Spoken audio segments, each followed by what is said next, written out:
So first of all, let us see what is electricity. Electricity is a form of energy that can be easily changed to many other forms. Now let us see what is electric current. Electric current is the flow of electric charge. It is measured as the rate of flow of electric charge and it is denoted by I. I is equal to Q upon T. Here SI unit of electric current is ampere and it is denoted by A. Now let us see what is electric potential and potential difference.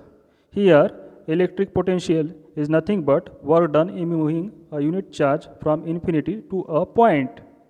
And what is potential difference? Potential difference is nothing but the difference between potential at 2 points. You can see in the diagram potential difference is described in the best way. Here the potential difference is described as a difference between initial GPE and final GPE. Let us see potential difference once again. Here potential difference is equal to work done upon charge, that is W upon Q, and SI unit of potential difference is volts. You can see in the diagram potential difference is described through a structure. Here you can see the measuring tool of potential difference. Now let us see electromotive force. Electromotive force is same as voltage.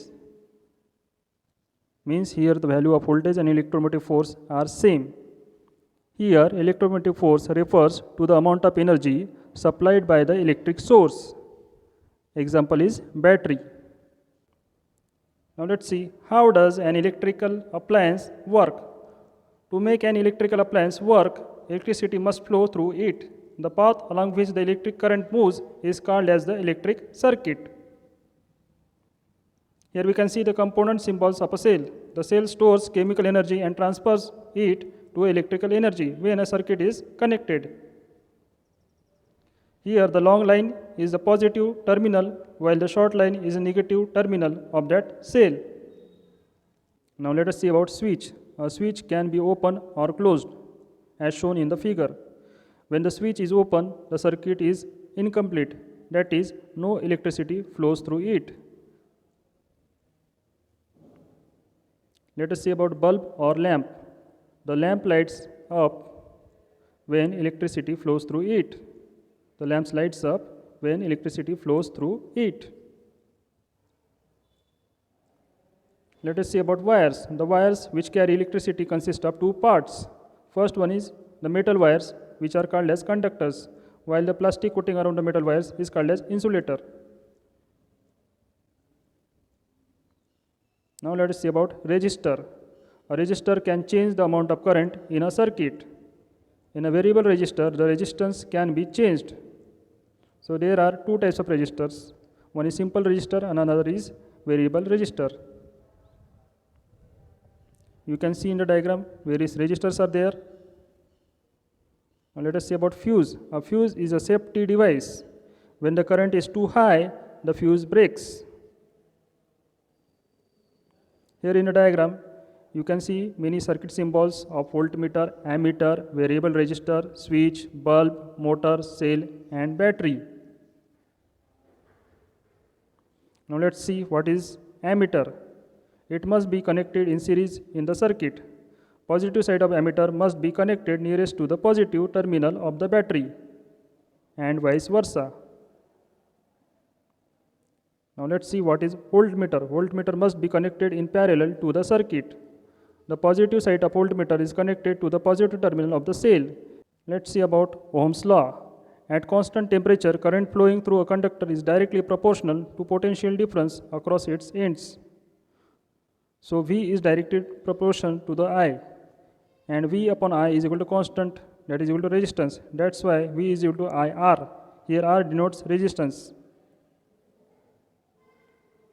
Let's see fixed resistors and variable resistors.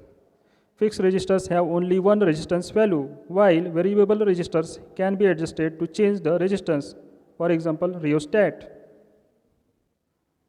Here, resistance of a system of resistors. There are two ways of joining resistance together. First one is series and second one is parallel. In this way, we can join two resistors in a series or in a parallel way. Let us see series circuits. The components are connected end to end, one after the other. They make a simple loop for the current to flow round. If one bulb blows, it breaks the whole circuit and all the bulbs go out. Let us see parallel circuits. The components here are connected side by side. The current has a choice of routes, that is paths.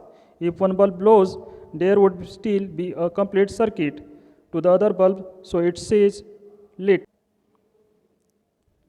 This is how we draw an emitter in a circuit. In first diagram, you can see series circuit, and in the other diagram, you can see parallel circuit. Series circuit.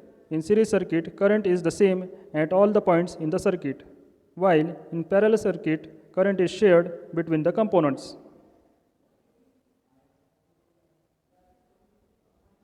Now let us see measuring voltage. The electrical push which the cell gives to the current is called the voltage. It is measured in volts on a voltmeter. Different cells produce different voltages. The bigger the voltage supplied by the cell, the bigger the current. Here, the cell gives a bigger push to the electrons. Unlike an ammeter, a voltmeter is connected across the components in parallel. Scientists usually use the term potential difference when they talk about voltage. Here once again you can see the diagrams of series circuit and parallel circuit.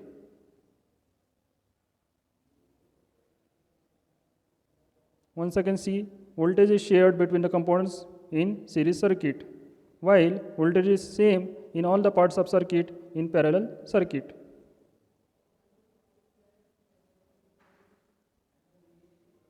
Now let us see heating effect of electric current.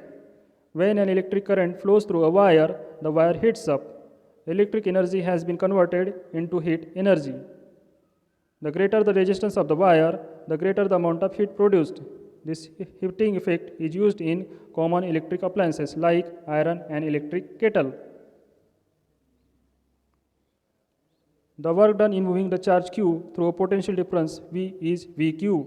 Therefore, the source must supply energy equal to VQ in time t. So, power input to the circuit by the source is P is equal to V. Here P is equal to V into I. Energy supplied to the circuit by the source in time t is P into T. You can see in the diagram, filament wires produces heat and light. In a light bulb, the heated filament, which is also a resistance wire, becomes so hot that light is also emitted. A kettle uses both copper and nichrome wires. Copper has low resistance while nichrome has high resistance. Which material, copper or nichrome, should be used for heating element and for the external wire? You must use copper wire for the external wire as it has low resistance and produces less heat. But use nichrome wire for heating element as it has high resistance and produces a lot of heat.